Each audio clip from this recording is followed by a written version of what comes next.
In fact, you know, when you're out there looking for a job, there's certain things that may set you apart from the competition, but there are also some little things could make a big difference. So Randy Wooden joins us now to talk about this. All right, so people never really know what things they're doing wrong or even doing right. So, but it's probably going to start, what, on the telephone? Well, it does, and this whole, I write an article in the paper, and in one of I watched the Daytona 500 at the tail end, and these guys raced 500 miles, and the winning margin was 1/100th of a second. It's this much. And so, just like in a job hunt, there's some things you can do. There's so many variables, and so we get too hung up on saying the right thing during the interview. But you know what? 55% of interpersonal communication is body language. It's how you appear, it's how your eye contact, how you stand and such. 38% is your tone of voice, and only 7% the actual wording. Wow. And so think about this now. We'll talk telephone for a moment. 55% is out the window because they can't see your body language. And so tone of voice and the words you use are important. So here, if I'm calling you, let's say to set up an interview, I want to hear your voice. Don't leave your greeting that automated 336-555. I want to know I'm calling Bob. Okay. So say your name slowly. We're in a political season here, so don't tell me who to vote for.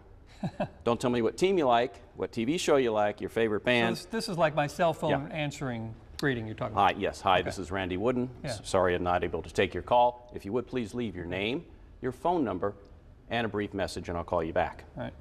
Now, on the other end of this, as the person calling, say your name, spell it if you need to, because again, cell phone, sometimes you can't quite pick up on what somebody's saying, but repeat your number. Example, and also now with this new area code coming in, make sure you put the area code in there. Right. Little things like this we take for granted because we have redial on our cell phone, so when you get a message, you just hit redial. You can't do it on Not a a lot business of time phone left, so I want to get into Yeah. when you get in there in front of them then.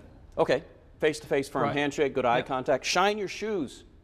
And don't wear flip-flops, but wear actual shoes. Overdress a little bit? Yes. Okay. Yeah, you want to wear a watch, turn your cell phone off, send a thank you note, all kinds of little things that you can do to increase your odds of success, but you can't control everything.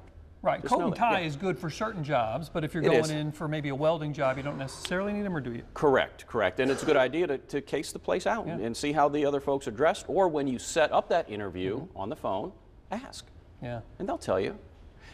There's just so much you can control, but some things you can't. Do the best you can, do your homework, and be sure to send that thank you note. You're just trying to eliminate this whole idea of getting knocked out for something silly so they can get to the real you. Correct. Very good. Correct. Randy, thank you. It's always fun to hear the great tips. You've been there before. There's Randy's number if you want to talk to him more. Maybe you can email him, ProCenter@GoodwillNC, Goodwill NW, NC is for Northwest North Carolina.org.